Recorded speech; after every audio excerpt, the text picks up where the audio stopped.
It is a very serious escalation. That is why President Putin called yesterday to President Trump, and they discussed it, the necessity.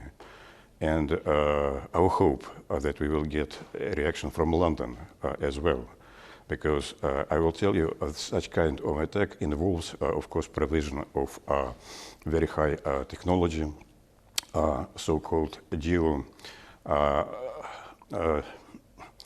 geospace data, which is only can be done by those who has it in possession, and this is London and Washington. I don't believe that Americans, that has been denied by President Trump, definitely, but it has not been denied by London. We perfectly know how much London is involved, how deeply British forces are involved in working together with Ukrainian in targeting Crimean Bridge, for instance, targeting other issues, provision of satellite information, not only, but also data that is needed to launch missiles, flight data, so-called. That is why we, of course, expect a certain reaction from London. Let's just break some of this down, because you have described this, Moscow has described this as a terrorist act. But this is in the middle of a war, and these are air bases. This is fair game, because these military infrastructure, and this is part of warfare. Unlike Russia, which in the last few weeks has targeted multiple civilian infrastructure and left dozens of civilians dead in Ukraine, to the point where President Trump has said, has Vladimir Putin gone crazy? We are targeting only military infrastructure. Sometimes it is causing, there is a collateral damage, and we do not deny it, of course, it happens. But this is a major escalation. It brings escalation to another level, and here we have to attract attention of President Trump to it. That is why our President called to him, he understands what it is, strategic stability, how important it is in a relationship between nuclear states. UK is a nuclear state. Is this a threat to the UK? Where do you see the threat? Well, in my words, where do you see a threat? When you say that, UK has always seen a threat everywhere. You describe what happened at the weekend as a serious escalation, and then on the other hand, you say Ukraine is losing this war. Do you and does Moscow view what happened at the weekend as a humiliation? No.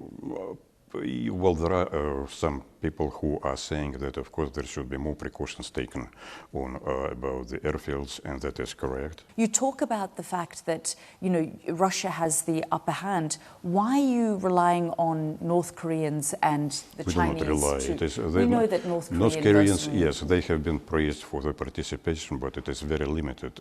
Why are they there? I mean, why are all these foreign fighters fighting Russia's war right now? It is not many foreign fighters are working with us. That's the point you're making, that this is further escalating things by Ukraine defending it. Yes, actions like that, they are bringing the conflict to a different level of escalation.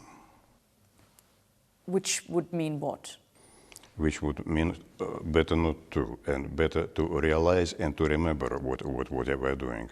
We have a limited conflict right now, which, of course, has a wider projection on the European security, but limited conflict should stay a limited conflict, and not to escalate it, not to try to engulf World War III. That's the worst case scenario that we can imagine. NATO is looking at upping it to 5%, is based on the defense review here in this country. They're also obviously trying to meet those targets, because one of the major threats they see is from Russia. Yeah, it is fantastic, and I like it. It is. Your Minister of Defense has said that they have daily threat from Russia in the sea, in the air, and on the earth.